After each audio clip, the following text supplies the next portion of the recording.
Mga kamayo ng iyang abot sa mga human. No? Daghan mga katuligan, ipamahurot ang iyang pagkaon. Wala siya kabalakan alang kanya. Daghan siya pagkaon, na iyang kabakahan, na iyang mananak, daghan.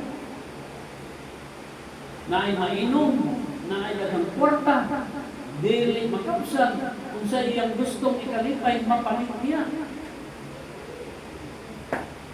So, ang kahitang ninikawan na kung kita kalibutan, atong makita ka perfect na yun ang iyang kahitang, kaway makuha. Iyan ang iyang kalab na iyang lawas ba? Kalab, tumahulay ka, kumaon ka, uminom ka, maglipay ka. Panahon sa pag-relax sa iyang kinabuhi, kay nangaginig, nakatigong na. Nagkinabuhi na siya malipay. Yan gabi kayo.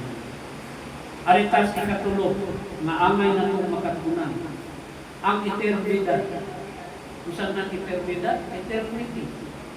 Kanang way katapusan sa mga buang maoy makalilisang. Nanuman, nag-ingon sa versikulo 20 sa atong teksto, Lucas 12:20, apan ang Diyos mingon kaniya, buang-buang ka, karong gabi, pagkakuhaon kanimo ang imong kinabuhi. O ang mga butang na imong gitagana, gipangutana pa siya, kang kinsa naman sila. Meaning, asa naman sila imong ibigin. Imong asawa, nako, magulugan na. Aminyo man sa laro, ilong Diyos na ikaw galing, kahapit mo ito para makatipon. Imagine na, ipambabay na.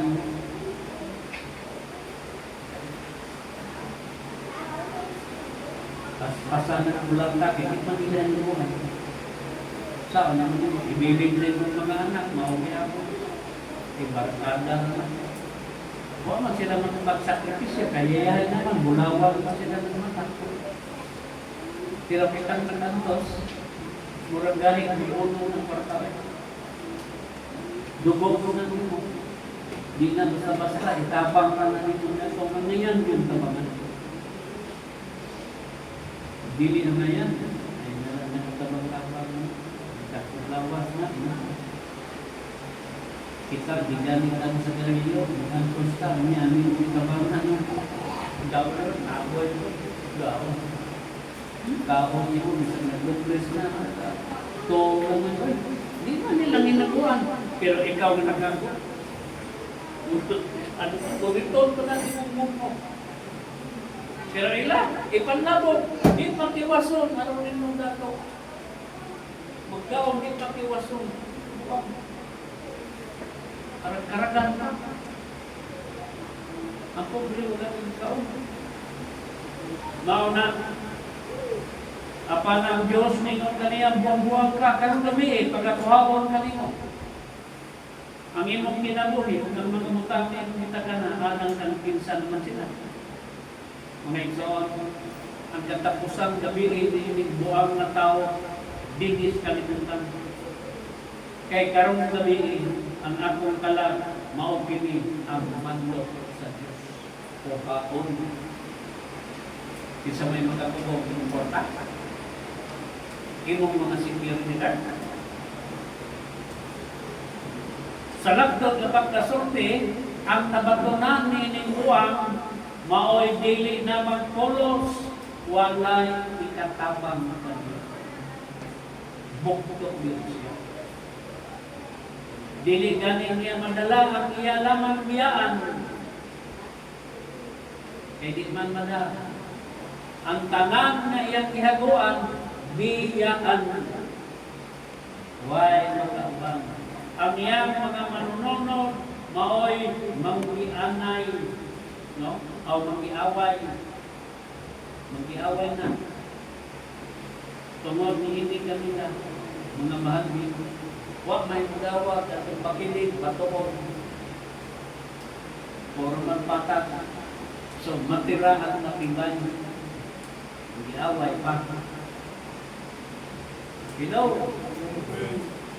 Kung wala siyang kaandam alam sa iyang eternidad, sa iyang way kinukubang kinabuhi, happy niya, nakotok din mamatay na wala. No, sinundanan ini sa sunod ng kinabuhi. Sanglit iyang maani, mao ang iyang mga ginunatan. No? Dili ang iyang kaumahan. Ang maani niya, ang iyang ginunatan. Kung ang imong ginunatan, mauna mo, kung na ang imong maani. Di ka kaanis imong ginagawan. Ang imo rin kaaway, imong maanis imong ginagawan. Kisa may imong kaaway, buti ka. Doktor, hospital, katapusan, pangiragya, interview. Ano mga kaaway, yung video sa maliparan, yan ba na pangyo? Amen? O gikan sa iyang kaumahan, initawang, o sa iyang mga kayutaan, hangtod ng tos interno. Itiknot lang ninyo, sa Job chapter 12, verse 19 up to 31. Basahan niyo pagpaulit ninyo. 19 to 31, aron ang kamulangan. Kaya magkagutom yung bulihang. Daliman ka ng nagtaguang. Atong oras, alas 11:05. Umanaw na nila ito, Brad? Raul. Buhit mo na? Umanaw na? Gutom na ka na.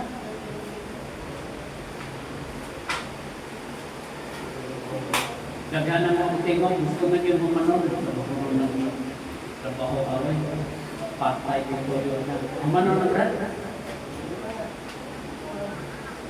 Sige pa. Ang bata alas 12:30 eh. Okay. Sa katapusan, unsa man kung mao na lamang kini ang imong katapusan kay sa kalibutan. Brad. Kumbaga ni dito to.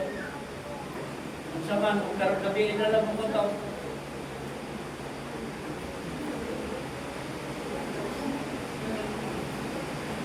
Asa ka man magpahimulos sa imong eternidad.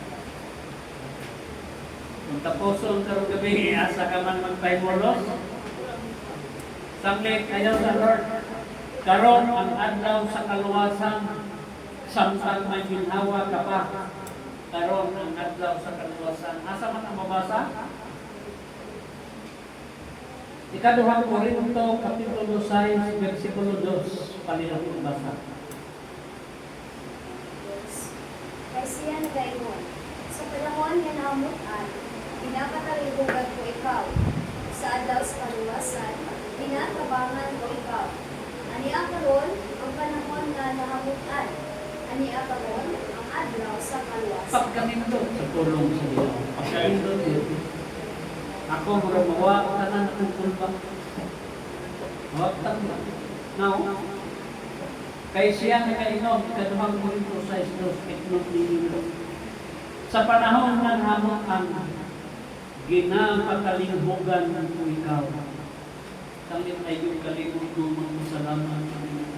Kung sa adlaw sa kaluwasan, ginatabangan ko ikaw. Ani karon ang panahon ng hamutan, ani karon ang adlaw sa kaluwasan. Sanglit mga igsoon, ayaw kamo pagpakabuang, salig kang Ginoong sa Kristo, na imong Ginoo o imong manunubos.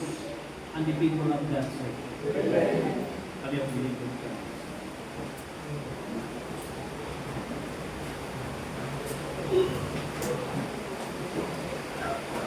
Maluloyon o may kumaw ng mamahan, Diyos na labindaghanan sa kanan na magkagiya sa tibuok kalibutan sa tibuok kalibutan.